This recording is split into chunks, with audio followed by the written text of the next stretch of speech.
أعوذ بالله من الشيطان الرجيم بسم الله الرحمن الرحيم السلام عليكم ورحمة الله وبركاته إلى حضرة النبي محمد صلى الله عليه وسلم وإلى أرواح أزواجه وذرياته وأصحابه والتابعين لهم بإحسان إلى يوم الدين. الفاتحة. أعوذ بالله من الشيطان الرجيم بسم الله الرحمن الرحيم الحمد لله رب العالمين الرحمن الرحيم مالك يوم الدين إياك نعبد وإياك نستعين اهدنا الصراط المستقيم صراط الذين أنعمت عليهم غير المغضوب عليهم ولا الضالين آمين.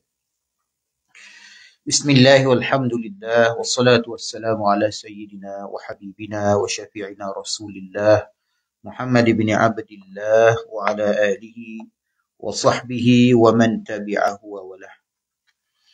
اللهم علمنا ما ينفعنا وانفعنا بما علمتنا وزدنا علما. سبحانك لا علم لنا إلا ما علمتنا إنك أنت العليم الحكيم. ولا حول ولا قوة إلا بالله العلي العظيم. لا إله إلا الله الملك الحق المبين محمد رسول الله صادق الوعد الأمين.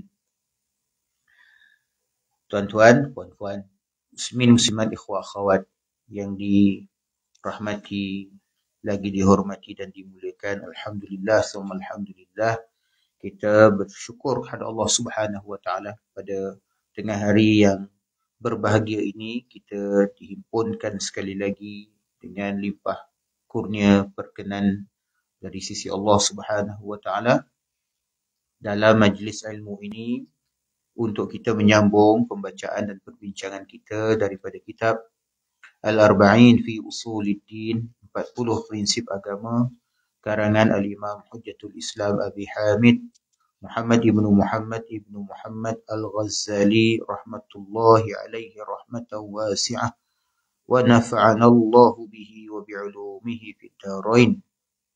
Pada tengah hari ini kita akan menyambung bicara kita berkaitan dengan dengki, penyakit dengki ataupun hasad. Al-aslu rabi' fil hasadi, prinsip keempat berkaitan dengan dengki. Orang Melayu memanggilnya dengki. Biasanya orang Melayu dia akan gandingkan, memperkuatkan lagi penyakit hasad dan dengki. Hasad tu dengki dah, tapi dikuatkan lagi. Hasad dengki. Double.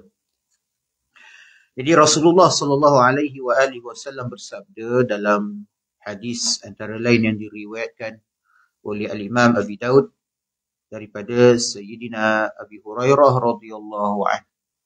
Itu juga Ibnu Majah meriwayatkannya daripada Sayyidina Anas bin Malik radhiyallahu anhu. Al-hasadu ya'kulul hasanati kama ta'kulun narul hatab. Maksudnya dengki iaitu iri dapat menghapus kebaikan seperti api membakar kayu kering. Ada hadis yang hampir serupa yang pernah kita baca dahulu dalam bab marah sebelum ini, di mana dinyatakan bahawa marah itu dapat merosakkan iman. Al-ghadabu yufsidul imana kama yufsidus sabiru al-asala. Sebagaimana riwayat Imam At-Tabarani dalam Al-Mu'jam Al-Kabir, Al-Baihaqi dalam Syu'abul Iman daripada Sayyidina Muawiyah bin Haidah radhiyallahu anhu. Marah itu merosakkan iman sebagaimana cuka merosakkan madu. Cuka rosakkan madu. Kan cuka, madu tu manis. Cuba letak cuka. Yang menangnya masam. Itulah maksud dia. Dan dalam hadis yang kita baca awal tadi, hasad itu memakan kebajikan-kebajikan kita sebagaimana api memakan kayu kering. Jadi kita boleh nampaklah gambaran yang diberikan oleh Rasulullah sallallahu alaihi wasallam. Kita lihatlah macam mana kayu kering dimakan api. Dengan lahapnya api memakan kayu kering cepat. Itulah gambaran dengki, merosakkan amal soleh kita. Nabi sallallahu alaihi wasallam juga bersabda, wa qala thalathun لا ينجو منهن أحد الظن والطيرة والحسد وسأحدثكم بالمخرج من ذلك إذا ظننت فلا تحقق وإذا تطيرت فامضي وإذا حسدت فلا تبغي. Hadis yang diriwayatkan oleh Ibnu Qutaibah dalam Uyunul Akhbar. Jadi maksud dia 3 hal yang tidak ada seorang pun yang boleh selamat ataupun yang boleh terlepas darinya, iaitu prasangka. Prasangka. Kemudian ramalan akan datangnya hal yang buruk, dan kemudian ialah dengki. 3 hal ni manusia tak terlepas. Prasangka. Setiap orang ada pada kita ni semua ada prasangka. Kita nampak seseorang, kita tak kenal, hanya dengan melihat pada raut wajah, kita dah ada satu prasangka. Kalau kita tengok dia tersenyum, kita kata, dia ni baik ni. Tapi senyum ada mana, kita tak tahu. Kan? Kita tengok orang tu mungkin masam aja, kita kata ni sombong ni, garang ni. Boleh jadi dia ada masalah.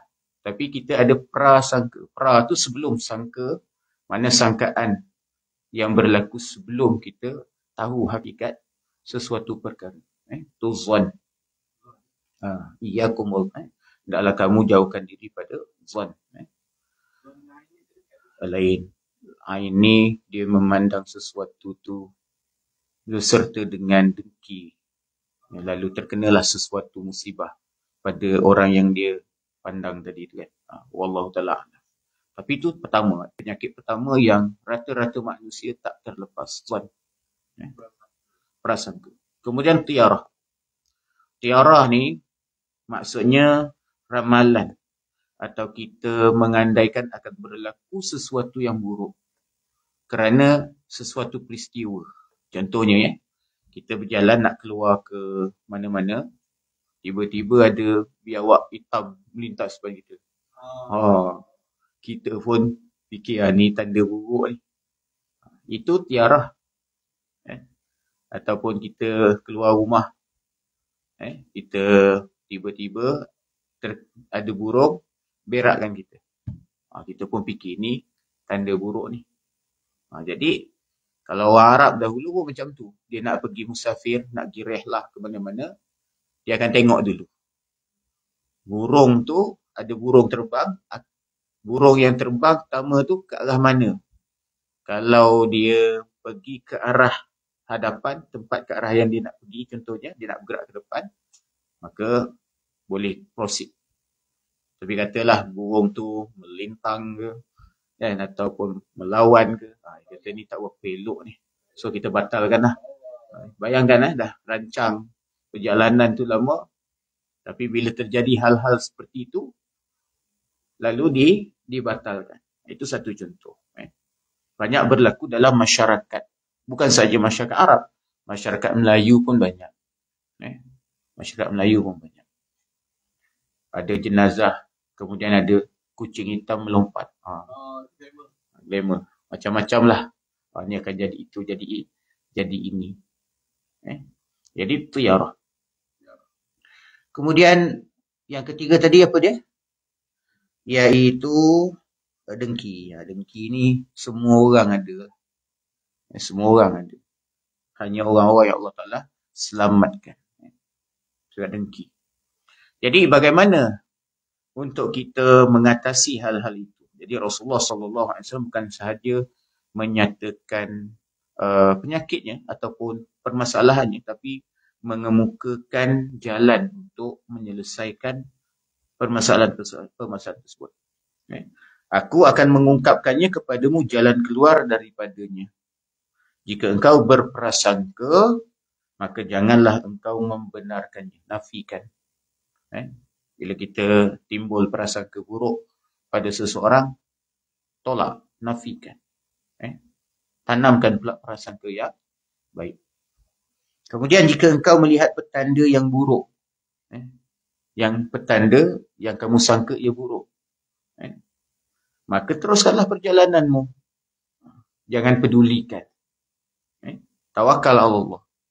Bismillahi tawakkaltu ala Allah. La haula wa la quwwata illa billahil aliyil azim. Dan jika engkau dengki, maka janganlah engkau menurutinya. Yang salah bila kita menurutkannya. Bila dia timbul dalam perasaan, itu normal. Kita mungkin nampak teman kita dapat kelebihan daripada kita. Timbul mungkin perasaan-perasaan yang tak enak dalam hati kita kan. Kita rasa dengki, cemburu. Tapi jangan kita turutkan. Kita turutkan dengan perkataan, dengan tindakan, dengan apa-apa sahajalah. Jadi itu jalan penyelesaiannya. Nabi SAW bersabda lagi, Dabba ilaikum da'ul umami qablakum, al-hasadu wal-baghda'u wal-bughdatu hiyal haliqah. Hadis yang diriwayatkan oleh Al-Imam At-Tirmizi rahmatullah alaih dalam karyanya, dan sunannya daripada riwayat Sayyidina Az-Zubair radhiyallahu anhu. Maksudnya telah menjala kepada kamu penyakit umat-umat sebelum kamu. Telah menular, kita kata menular. Kalau menjala ni boleh juga pakai. Cuma menjala ni mungkin lebih pada binatang ataupun pada tumbuh-tumbuhan kan. Tapi kalau penyakit ni telah menular. Telah menular kepada kamu penyakit umat-umat sebelum kamu, iaitu dengki dan kebencian. Sebelum itu dalam footnote kitab Arab yang ada pada saya ni, ada satu hadis berkaitan dengan hadis sebelum tadi yang kita baca, yang diriwayatkan oleh At-Tabrani dalam Al-Mu'jam Al-Kabir daripada hadis riwayat Harithah ibn Nu'man radhiyallahu anhu, yang diriwayatkan secara marfu', perkara yang lebih kurang juga. Salasun lazimatun li ummati, 3 perkara yang melazimi umatku. At-tiyaratu wal hasadu wa su'uz zan. Tiyarah iaitu ramalan yang buruk, kemudian hasad dengki, kemudian su'uz zan, buruk sangka. Kemudian ada seorang lelaki tanya kepada Rasulullah SAW. Faqala rajulun ma yuzhibna ya Rasulullah mimman huwa fih. Jadi macam mana cara nak bebaskan diri daripada benda-benda itu? Maka Rasulullah menyatakan, Iza hasadta fastaghfirillah. Jika kamu berhasad dengki, ada perasaan itu dalam hati, apa patut kita buat? Beristighfarlah kepada Allah Subhanahu wa taala. Kemudian wa iza zananta fala tuhaqqiq. Bila kamu berprasangka, jangan kamu benarkan, jangan kamu iakan, nafikan. Dan wa iza tatayyarta famdi. Maka jika kamu bertatayyur, maksudnya meramal sesuatu yang buruk, teruskan saja perjalanan. Jangan dipedulikan. Baik, itu lebih kurang kan hadis yang kita bacakan tadi. Baik, Zakaria ni siapa? Qala Zakaria alaihi salam, iaitu Nabiullah Zakaria alaihi salam berkata, Qala Allah Ta'ala, Allah Subhanahu wa taala berfirman, Al-hasidu aduun li ni'mati mutasakhitun li qada'i ghairu radin bi qismati allati qasamtu baina ibadi.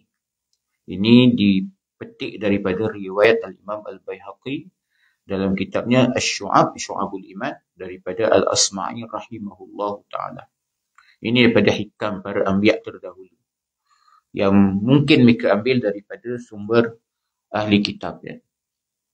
Jadi, kata Nabiullah Zakaria, Allah Subhanahu wa taala berfirman, orang yang dengki adalah musuh bagi kenikmatanku. Memusuhi nikmat-nikmat Allah Subhanahu wa taala. Kemudian membenci ketetapanku, membenci qada dan qadarku. Dan tidak rela dengan pembahagianku yang aku berikan di antara hamba-hambaku. Ini mengingatkan saya pada kata-kata Al-Imam Hasanul Basri rahimahullah. Dia menyatakan, kerana aku yakin bahawa setiap orang telah Allah Subhanahu Wa Taala berikan bahagiannya masing-masing daripada nikmat dan berbagai-bagai hal lagi, maka kerana itu tidak ada dalam hatiku perasaan dengki terhadap mereka. Kerana keyakinan itu. Setiap orang ada bahagian masing-masing. Kita biasa melihat pada nikmat yang Allah Ta'ala beri kepada orang lain, lalu timbullah perasaan dengki. Tetapi kita biasa terlupa bahawa orang lain juga mendapat musibah yang itu tertutup daripada pandangan kita. Orang tu dapat nikmat, sekaligus juga dia ada bahagian musibah yang dia dapat yang kita tak tahu. Kita dapat nikmat, begitu juga kita juga ada musibah yang menimpa kita yang orang lain tak tahu. Allah Subhanahu Taala bahagikan bagi setiap orang. Masing-masing ada yang dapat nikmat, ada yang dapat musibah. Yang dapat nikmat tu pun bukan sepanjang masa hidupnya tu tenggelam di dalam nikmat. Kerana ada waktu-waktu dalam hidupnya juga menerima musibah. Bahkan mungkin orang yang mendapat nikmat itu atau kita yang dapat nikmat itu, kalau tidak betul cara kita menyikapinya, ia merupakan musibah buat kita atau mereka. Bila kita dapat nikmat, kemudian kita tak mensyukuri nikmat itu, kita menyalahgunakan nikmat itu, kita menyombongkan diri dengan nikmat itu, maka hakikatnya nikmat yang kita dapat itu adalah musibah ke atas agama kita. Maka seharusnya kita rasa takut. Ada orang tu mungkin dia dapat musibah, tapi dia menyikapinya dengan sabar, dengan redha, dengan menahan diri daripada memarahi qada dan qadar Allah Subhanahu Wa Taala. Maka musibah tu berubah menjadi nikmat buat dirinya. Nikmat bagi imannya. Nikmat bagi kerohaniannya. Jadi, kita jangan hanya melihat pada nikmat orang yang dapat sehingga menyebabkan kita rasa dengki. Kita andaikan pula dia pun ada musibah yang dia dapat yang kita tak tahu. Boleh jadi lebih berat musibah yang dia terima. Yang kita nampak nikmat sedikit aja yang dia dapat tu. Boleh jadi dalam hidupnya tu musibah tu besar. Mungkin sepanjang hidupnya susah, hari tu baru dia dapat nikmat. Kita pula mungkin sepanjang hidup kita senang, hari tu kita tertahan dari nikmat. Jadi bila kita faham bahawa apa pun yang berlaku dalam alam ni semuanya berlaku dengan kehendak Allah Subhanahu Wa Taala, dengan qada dan qadarnya masing-masing ada ketentuan dan bahagiannya masing-masing, lalu apa yang harus didengkikan. Itu kalau kita faham. Tapi itulah pengetahuan tauhid seperti itu kurang kita beri perhatian. Itu pengetahuan yang penting. Tauhid ni bukan sekadar kita nak tahu bahawa Allah Ta'ala tu Maha Esa. Tetapi macam mana kita memahami keesaan Allah Ta'ala tu dalam hidup kita. Dia Maha Esa dalam zatnya, Maha Esa pada zatnya, pada sifat, pada af'alnya. Jadi kita melihat apa pun kejadian yang berlaku dalam alam ini bahagian daripada af'alullah. Kesan-kesan daripada perbuatan Allah Subhanahu Wa Ta'ala. Dan Allah Subhanahu Wa Ta'ala Maha bijaksana dalam pembahagiannya, Maha adil dalam pembahagiannya. Maka kita pandanglah kepada yang memberi nikmat, Allah Subhanahu Wa Ta'ala. Maka insya-Allah hati kita tu akan menjadi tenang dan tenteram. Tapi kita tak akan dapat pengetahuan tauhid seperti itu dengan hanya mengaji, dengan hanya belajar teoretikal. Dia perlu kepada amalan. Sebaik-baik amalan untuk memantapkan ma'rifah tauhid kita tu ialah dengan membanyakkan zikrullah. Kerana ini anjuran Rasulullah SAW sendiri. Nabi SAW sebut, jaddidu imanakum, perbaharuilah iman kamu semua. Sahabat bertanya, Waqila, fakaifa nujaddidu imanana ya Rasulullah. Maka ditanyakan kepada Rasulullah bagaimana dapat kami memperbaharui, maksudnya mempertingkatkan iman kami. Rasulullah jawab, aksiru min qawli la ilaha illallah. Perbanyakkanlah mengucapkan la ilaha illallah. Mana amaliyah zikrullah itu satu yang penting dalam kehidupan kita. Baik, ketahuilah. Kata Imam Ghazali, ketahuilah. Dengki itu haram. Apa hukum dengki? Haram. Mana ada halal. Tapi nanti kita akan jumpa ada dengki yang halal. Ada. Tapi umumnya dengki ni haram. Ketahuilah dengki itu haram, iaitu engkau ingin menghapuskan kenikmatan yang ada pada orang lain, atau engkau mengharapkan turunnya musibah terhadap orang lain. Ini definisi dengki. Apa dia dengki? Dengki ni bukan semata-mata cemburu, tapi dia cemburu and plus. Apa dia? Dia cemburu, dia sakit hati, kemudian dia ada cita-cita, keinginan supaya nikmat yang ada pada orang yang didengki itu hilang, terhapus, dan dia juga punya harapan. Harapan supaya orang yang mendapat nikmat itu ditimpa musibah, ditimpa kemalangan, ditimpa sesuatu yang menyakitkan. Dia akan gembira, dia akan sakit hati apabila orang dapat nikmat, dia akan gembira bila orang itu dapat musibah. Itu tanda dan itu maksud dengki. Adapun munafasah. Munafasah ni makna persaingan. Dia tidak diharamkan. Iaitu, apa maksud munafasah? Iaitu engkau mengharapkan kenikmatan yang sama yang ada pada orang lain. Namun engkau tidak mengharapkan kenikmatan tersebut hilang dan tercabut dari orang tersebut. Akan tetapi engkau, maksudnya begini. Ni yang lain tu sambungan dia. Maksudnya begini. Bila orang tu naik pangkat, contoh. Kalau kita geram, bengang dia naik pangkat. Kemudian kita sakit hati. Kita nak orang tu supaya jatuhlah. Jatuh, itu hasad dengki. Itu hasad dengki. Tapi kalau orang tu naik pangkat, kemudian kita pun, kalau macam tu aku pun naik pangkat samalah. Dia nak naik sama. Dan dia tak ada rasa nak supaya nikmat tu hilang daripada orang tu. Dia berusaha untuk dapat nikmat yang sama macam orang tadi. Maka tu bukan dengki, tu munafasah. Ini sehat. Dalam Al-Quran pun Allah Ta'ala galakkan. Fastabiqul khairat. Maka berlumba-lumbalah berbuat kebajikan, buat kebaikan. Kawan ni dah khatam Quran.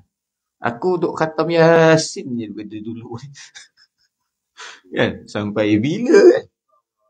Sampai bila? Sampai orang dah nak bacakan Yasin dah untuk aku ni. Kan? Jadi tak boleh jadi ni. Aku kena usaha. Maka kita pun berusaha sungguh-sungguh nak dapat macam yang orang tu dah dapat. Atau lebih lagi. Itu tak ada masalah. Kemudian akan tetapi engkau diperbolehkan menginginkan hilangnya kenikmatan yang ada pada orang lain. Itu ada tempat di mana kita boleh bercita-cita dan menginginkan agar nikmat yang ada pada seseorang tu hilang. Tapi orang yang macam mana? Jika kenikmatan itu disalahgunakan untuk kezaliman atau kemaksiatan. Orang ni dapat nikmat, lalu nikmat tu digunakan untuk buat jahat, buat maksiat, buat dosa, atau menyebarluaskan kemungkaran dalam masyarakat. Kan? Di tempat kerja ke, dapat naik pangkat. Mailah datang rumah. Saya buat parti, parti macam-macam lah. Parti yang pelik-pelik ni. Macam-macam parti kan. Minum arak, pergaulan bebas sebagainya kan. Nikmat tu digunakan untuk tu. Atau dia menang nombor ekor. Menang nombor ekor 1 juta. Nah, saya bagi pada jemaah surau ni sikitlah sponsor pergi umrah. Contohnya. Atau tu saya tu tak berani nak komen lah tu. Jadi maksudnya dia buatlah maksiat dengan nikmat-nikmat yang dia dapat. Contohlah dia buat maksiat dengan nikmat-nikmat yang dapat. Masa tu kita boleh ada satu cita-cita dan mungkin boleh dia doakan sebenarnya. Ya Allah, kau ambil lah balik nikmat ni. Sebab ia digunakan untuk menderhaka kepada pemberi nikmat Allah Subhanahu wa Ta'ala. Bukan kerana kita dengki dengan nikmat yang dia dapat, tetapi kerana kita rasa tak suka bila dia menderhaka kepada Allah yang memberi nikmat dengan nikmat yang dia dah dapat. Itu boleh. Orang tu contohnya, nikmat ni besar luas. Bukan harta, akan kesihatan, kuasa contohnya. Dia diberi kuasa. Dia beri kedudukan dalam masyarakat. Tapi kemudian dengan kedudukan dan kuasa yang digunakan tadi, dia menindas orang lain. Maka kita boleh doakan supaya Allah SWT cabut kekuasaan daripada dia. Digantikan dengan orang lain. Bahkan ada dalam kitab ni. Yang kitab ini juga saya pernah kita baca. Bahawa mendoakan panjang umur bagi orang zalim pun merupakan suatu dosa. Haram kita doakan panjang umur kepada orang zalim. Imam Ghazali kata apa? Kerana yang demikian itu seolah-olah kamu berharap dan bercita-cita supaya kezaliman itu terus berlaku dalam masyarakat. Tak boleh. Doakan panjang umur bagi orang zalim. Sedangkan dia tu kan dapat nikmat. Adakah kita hasad dengan tu? Tak, kita tak hasad. Tapi itu sebagai satu ghirah, satu rasa marah kerana Allah Subhanahu wa Ta'ala. Jadi itu yang dikatakan. Engkau diperbolehkan menginginkan hilangnya kenikmatan yang ada pada orang lain jika kenikmatan itu disalahgunakan untuk kezaliman atau kemaksiatan. Sebab sebenarnya engkau tidak menginginkan hilangnya kenikmatan dari orang tu. Tetapi yang engkau inginkan adalah hilangnya kezaliman darinya.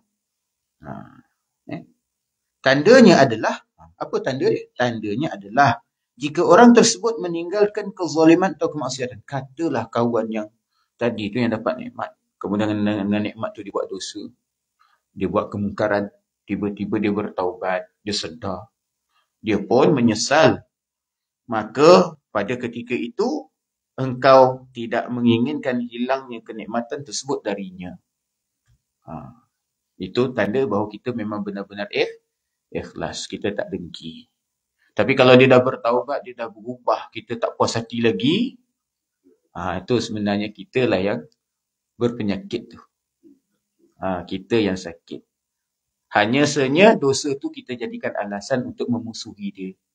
Tapi kalau dia dah bertaubat, kemudian masih lagi kita memusuhinya, masih lagi kita dengki kat dia, masih lagi kita tak senang dengan nikmat yang dia dapat, sebenarnya kitalah yang sakit, kita yang bermasalah. Adapun sebab timbulnya dengki adalah kesombongan, permusuhan atau busuknya jiwa. Busuknya jiwa tu baik bunyinya, atau busuknya hati. Itu lebih kurang bahasa kita orang Melayu. Kerana apa? Kerana cemburu akan nikmat Allah yang dicurahkannya kepada hamba-Nya tanpa adanya alasan yang benar. Tak ada alasan yang benar. Allah SWT yang mempunyai nikmat terserah dan terpulanglah kepada dia nak bagi nikmat kepada sesiapa sahaja yang dia kehendaki. Dengki adalah termasuk penyakit hati yang berat. Penyakit hati yang berat. Kenapa? Kesan dia bukan hanya pada diri orang yang sakit tadi tu, juga kepada orang lain. Mudaratnya dia besar. Sedangkan penyakit hati tidak dapat disembuhkan kecuali diubati dengan ilmu, makna secara teori dan amal, secara praktikal. Nak mengubat penyakit hati ni, Imam Ghazali selalu sebut macam tu. Dua, pendekatan teori. Kedua pendekatan praktikal, pendekatan amal. Adapun pengubatan dengan ilmu, secara teorinya, hendaknya dia mengetahui bahawa kedengkiannya itu membahayakan dirinya sendiri. Itu pertama dia kena faham dan dia kena sadar bahawa dengki itu yang pertama-tama sekali dapat mudarat itu dirinya sendiri. Bukan orang yang dia dengki tu. Dia sendiri. Orang yang dengki tu orang yang didengki tu tak tahu pun. Boleh jadi dia buat baik pula pada kita. Tambah-tambah pula pahala dia. Jadi dia kena tahu bahawa kedengkiannya itu membahayakan dirinya sendiri dan sama sekali tidak merugikan orang yang dia dengki kepadanya. Bahkan sebaliknya, memberikan manfaat kepadanya. Memberi manfaat pula kepada orang yang dia dengki. Sudahlah kawan tu dapat nikmat. Kawan tu pula dapat manfaat daripada kedengkian kita. Adapun dengki berbahaya bagi dirinya sendiri. Macam mana dia boleh bahaya pada diri sendiri? Kerana dengki itu menggugurkan pahalanya. Macam kita baca tadi hadis, bahawa kedengkian itu menghapuskan kebaikan-kebaikan kita sebagaimana api memakan kayu kering. Jadi itu kerugian pertama kita. Hapus amal kita, gugur amal kita. Dan menghadapkannya kepada kemurkaan Allah Subhanahu Wa Taala. Dengki itu menyebabkan Allah murka kat kita. Mampukah kita hadap murka Allah Subhanahu Wa Taala? Bila Allah dah murka, siapa yang kita harapkan pembelaan? Tak ada siapa boleh bela. Mampukah kita hadap? Kita takkan mampu hadap. Sebab dia membenci sesuatu. Kenapa Allah Ta'ala murka? Sebab dia membenci sesuatu yang telah ditetapkan Allah. Dan kemudian dia kedekut terhadap nikmatnya yang dikurniakan kepada hamba-hambanya dari perbendaharaannya. Ibarat kata macam ni, kalau saya orang kaya, saya nak bagikan bahagian daripada kekayaan saya kepada seseorang yang saya suka. Saya rasa dia layak untuk dapat. Saya bagi. Kemudian ada orang marah-marah. Saya cakap kat dia. Apa saya cakap? Kan ni harta benda aku yang kau dengki apa pasal? Macam tu. Harta benda aku. Terpulanglah kepada aku nak bagikan siapa? Aku tahulah. Yang kamu dengki ni apa pasal? Itu bahasa kita sesama kita. Gambarannya macam itulah ibarat kalau kita nak kata. Kalaulah Allah tu berbicara dengan kita. Kan segala kekayaan ni daripada perbendaharaan aku. Dan aku bebas untuk memberikan kekayaan dan kenikmatan tu kepada sesiapa sahaja yang aku kehendaki. Yang kamu dengki apa pasal? Kenapa kamu dengki dengan kekayaan milik aku, dengan kekuasaan aku? Gambaran dia seperti itu. Jadi hal itu menyebabkan murka Allah Subhanahu Wa Taala kepada dia. Dan ini kata Imam Al-Ghazali, ini merupakan bahaya bagi agama. Rosak agama dengan sebab dia dengki. Orang kaya dengki dengan kekayaannya. Orang berpangkat dengki dengan pangkatnya, kuasanya. Pantang kalau ada si fulan ni naik, dapat satu kedudukan, maka yang dengki berusaha untuk menjatuhkannya. Yang berilmu pula nanti dengki dengan keilmuannya. Yang beramal pula dengki dengan amalannya. Dia terjemahkan dengki itu dengan cara memburuk-burukkan orang lain. Kalau orang berilmu, dia saling memburukkan sesama orang berilmu. Dia rosakkan pribadi orang tu. Begitulah juga orang yang berkuasa, dia akan memburukkan orang yang lain. Adapun bahaya bagi dunianya, tadi tu bahaya bagi agama. Bahaya bagi dunianya. Dia sentiasa gelisah dan berduka cita kerana hatinya sakit melihat orang lain mendapat nikmat. Hidupnya tak tenang. Orang dengki ni mandi tak basah. Tidur tak lena. Makan tak kenyang. Bukan orang bercinta je kena penyakit tu. Orang dengki pun kena penyakit sama. Dia menghendaki musibah kepada musuhnya. Namun sebaliknya dialah yang mendapat musibah tu. Musibah apa? Musibah sakit hati. Musibah hidup tak tenang. Musibah fikiran kusut. Kenapa? Kerana memikirkan orang yang dia dengki tadi. Kemudian bila hal tu menguasai kehidupan dia, dia akhirnya tengok orang lain semua salah. Dia tengok kawan dia contohnya baik dengan orang yang dia dengki, dia pun bengang.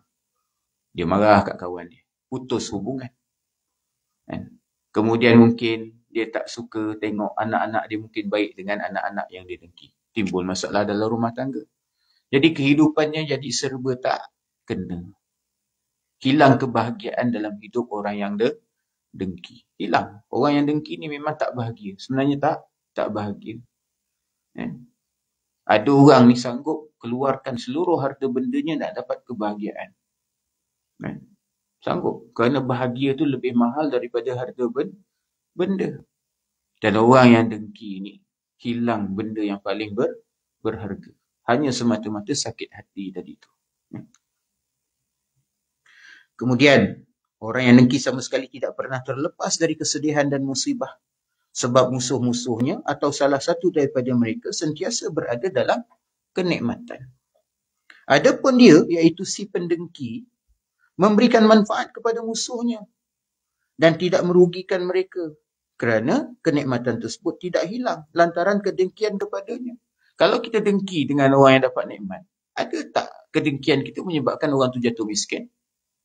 Orang tu dapat penyakit, orang tu dapat itu dan ini. Hanya semata-mata dengki kita tu tidak menyebabkan apa-apa pada orang tu. Melainkanlah kalau kita dengan dengki tu, kemudian kita buat satu-satu tindakan secara fizikal. Kita pergi jumpa Tok Cha ke, Tok, tolong kasih sihirkan orang ni. Tu. Barulah kemudian je kan. Ataupun kita pergi burukkan nama orang tu ke. Tu tindakan secara fizikal. Tapi semata-mata dengki, kita sakit hati. Yang susah kita, yang tak bahagia kita. Tapi kawan tu, dia mungkin tak tahu kita dengki. Dia terus tenggelam dalam nikmat. Dia terus berbahagia dengan kehidupan dia. Dan yang ruginya kita, tetap kita. Orang tu tak pernah rugi. Bahkan kebaikan-kebaikan musuhnya itu bertambah. Sebab pahala-pahala orang yang dengki kepadanya itu berpindah kepadanya. Tambahan pula jika dia mengata-ngatanya, maka dia telah menzaliminya. Kita dengki. Kemudian kita buruk-burukkan dia. Kita cakap dia yang bukan-bukan. Kita cakap belakang. Kita jatuhkan image dia. Menyebabkan orang lain tak suka kat dia. Maka orang tu, dia dapat nikmat berkekalan. Pahala bertambah daripada hasil umpatan-umpatan dan fitnah-fitnah yang ditaburkan oleh orang yang dengki tadi. Sebaliknya yang dengki tadi, hatinya bertambah sakit, hidupnya tak tenang, kebahagiaannya hilang, rumah tangganya mungkin berantakan, hubungannya jadi rosak, dan kemudian pahalanya pula hilang, rugi. Kemudian, dia kata lagi, si pendengki itu menghendaki tercabutnya nikmat itu darinya, maka justru ditambahkan kepadanya nikmat akhirat. Sedangkan si pendengki itu, di samping dia tersiksa di dunia, dia juga akan mendapat siksa di akhirat kelak. Jadi orang yang kita dengki tadi, sudahlah dapat nikmat dunia. Kemudian kerana kita dengki, kita menyakitinya, kita memburukkannya, kita mengumpatnya, kita memfitnahnya. Orang yang kita dengki, bukan saja dapat nikmat dunia, dapat nikmat akhirat pula. Hasil daripada, pahala-pahala orang tadi yang pergi kepada orang yang dia dengki.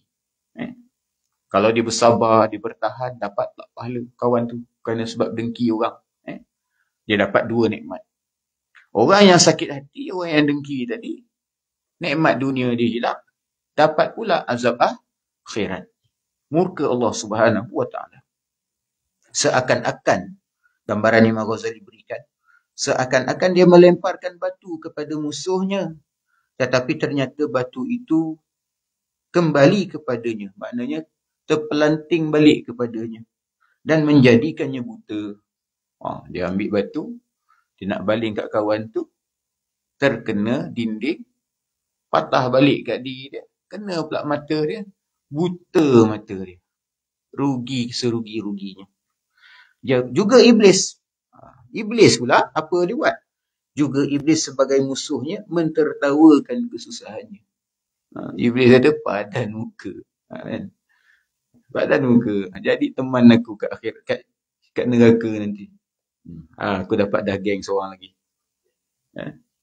Dengan demikian hilanglah kesempatannya untuk mendapatkan nikmat dan juga luput darinya untuk redha terhadap ketetapan Allah Subhanahu wa ta'ala. Seandainya dia redha, andailah dia redha, Dengan ketetapan iaitu takdir Allah Ta'ala tadi, nescaya dia akan mendapatkan pahala tambahan jika iri atau berhasrat untuk memperoleh ilmu dan kewarakan. Sebab pencinta ilmu, pahalanya sangat besar.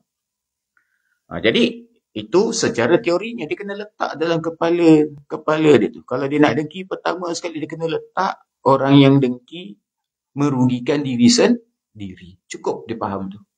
Rugi akhirat, rugi dunia. Pahala hilang, dosa bertambah. Letak dalam kepala benda tu. Nak dengki apa? Bodoh orang dengki. Sebenarnya bodoh orang yang berdengki.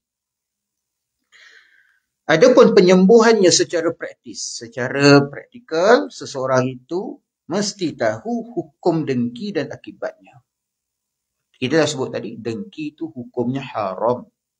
Akibatnya buruk. Baik secara perkataan dan perbuatan.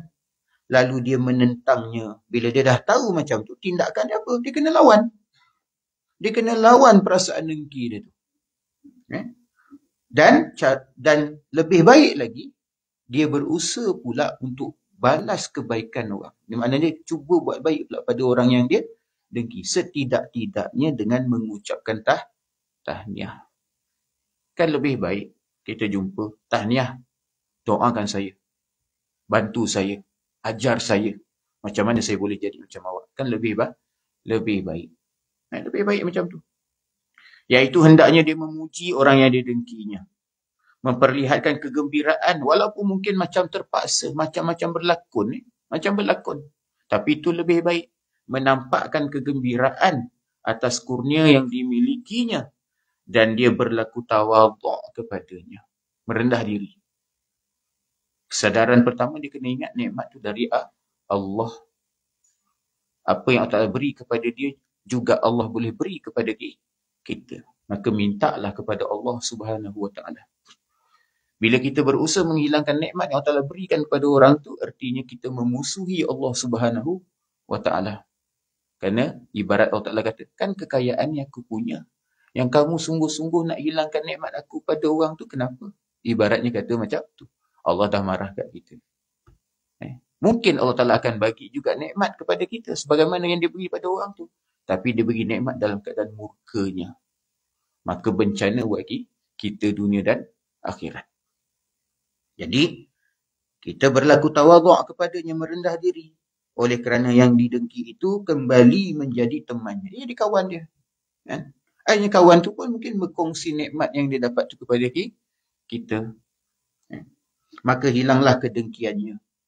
Dan bersihlah dosa serta rasa sakit hatinya. Itulah yang Allah SWT firmankan di dalam Al-Quran. Idfa' billati hiya ahsan.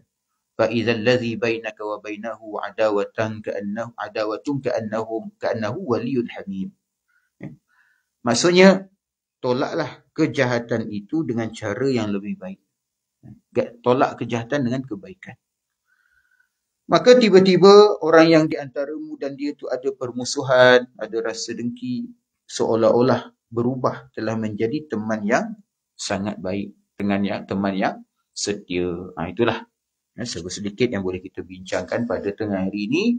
Dan nanti insya-Allah kita bincangkan pula bagaimana kita dapat membebaskan diri kita atau membersihkan diri kita daripada dosa dengki. InsyaAllah. Wallahu ta'ala a'lam. Ada apa-apa? Sebelum saya tamatkan. Kalau dulu kita sebut bab marah, kita kata last kali jangan marah. Maka kat sini jangan dengki.